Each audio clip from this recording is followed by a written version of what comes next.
महेश जोशी के बेटे पर दुष्कर्म का आरोप लगा है।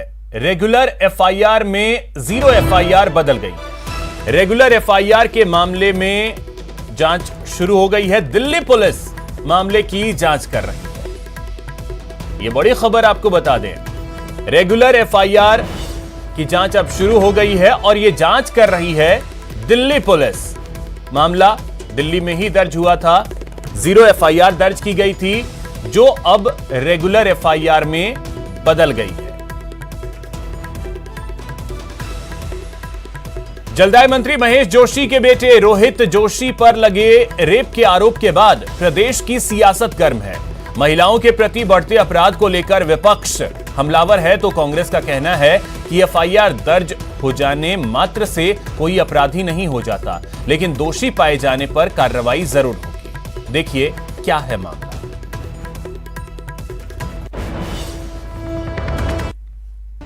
अभी तो मैंने न्यूज पढ़ी है तो जानकारी प्राप्त कर रही एक्चुअल में क्या घटना हुई है। अभी तो तफ्तीश जब चलती है तो पहले तफ्तीश सामने से चाहता हूँ कोई एफआईआर अगर दर्ज होगी तो पुलिस इसकी निष्पक्षता के साथ में, गहराई के साथ में, सख्ती के साथ में जांच करे, सच्चाई को सामने लाए।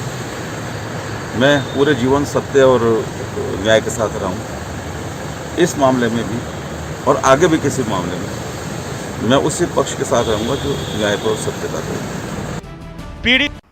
राजस्थान के रोहित जोशी मामले में दिल्ली पुलिस ने एक बड़ी कार्रवाई को अंजाम देते हुए उस मामले को दर्ज कर लिया है। इस मामले में पहले 0 एफआईआर दर्ज किया गया था और चर्चा चल रही थी कि इस मामले को वापस सवाई माधोपुर जो थाना की जो पुलिस है बकायदा वहां भेजा जाएगा और वो वहां की पुलिस इस मामले की तफ्तीश करेगी। लेकिन जिस तरह से इस मामले की गंभीरता को देखा गया, जिस तरह से इस मामले में पीड़िता का बयान 164 के तहत बकायदा बयान जब दर्ज हुआ तो उसके बाद देखा गया कि इस मामले में दिल्ली में इस केस की इन्वेस्टिगेशन होनी चाहिए और उसके बाद सदर बाजार थाना की पुलिस इस मामले को दर्ज करके अब इस मामले में आगे की तफ्तीश के लिए जुट गई है।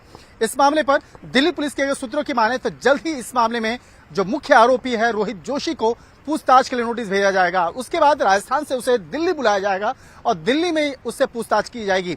जिस तरह से आरोप की बात करें, पीड़िता ने काफी गंभीर आरोप लगाए हैं, जिसमें कि नशे के दौरान उसके साथ में दुष्कर्म करने का मामला, इसके साथ ही ब्लैकमेलिंग का मामला वो भी दर्ज कराया गया। इसके साथ ही अप्राकृतिक तौर पर यौन संबंध बनाने का जिस तरह से आरोप लगा है, इन तमाम मामलों पर की गंभीरता को देखते हुए उससे पूछताछ की जाएगी।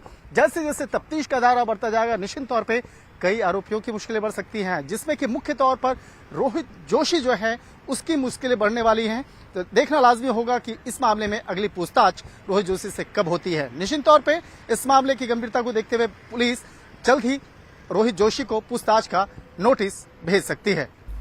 वीडियो जर्नलिस्ट संजीव वर्मा के साथ शंकर आनंद, न्यूज 18 दिल्ली। बीजेपी के कुछ और नेताओं ने महेश जोशी के बेटे पर रेप मामले में सरकार को जमकर घेरा कि ये तुष्टीकरण की नीति के कारण जगह जगह ये घटनाएं हो रही है और राजस्थान बदनाम हो रहा है। इसके साथ ये जो घटना जुड़ती है, थाना गाजी से लेकर के गैंग रेप से लेकर के लगातार जुड़ती है। अभी मंत्री पुत्र पे जो आरोप लगा है वही राजस्थान को शर्मसार करने वाली घटना है। और इस प्रकार की बातों पर साबित हो गया कि इस कांग्रेस संस्कृति में मतलब इस प्रकार की घटना होना कोई बहुत ज़्यादा मतलब चौंकाने वाली नहीं है। ये परिपाटी सी बन गई है और राजस्थान का मुख्यमंत्री बिल्कुल मौन इसलिए है कि उसको अपनी सरकार बचा के चलानी है। इस सरकार बचाने के चक्कर में कितनी असहायों के साथ में ये दर्दनाक घटनाएं होती रहेगी और राजस्थान टुकुर टुकुर देखता रहेगा। जिस तरीके से माननीय मंत्री साहब के बेटे पर गंभीर आरोप लगाए जा रहे हैं रेप का, धमकाने का, तो मैं कहना चाहती हूँ कि इस तरीके से जो आरोप लगाए जा रहे हैं तो इनके बेटों को भी खुली छूट दी जा रही है और इनके मंत्री और विधायक ऐसा कोई दिन नहीं है जो टीवी और अखबारों पर नहीं आया हो। तो मैं कहना चाहूँगी माननीय मुख्यमंत्री जी से कि अपनी कुर्सी का लालच छोड़िए और हमारी बहन बेटी की जो आबरू है उसको बचाने के लिए कुछ आप फैसला लीजिए, वरना वो दिन दूर नहीं जनता सड़क पर खड़ी होकर के आपको जवाब देने के लिए तैयार रहेगी।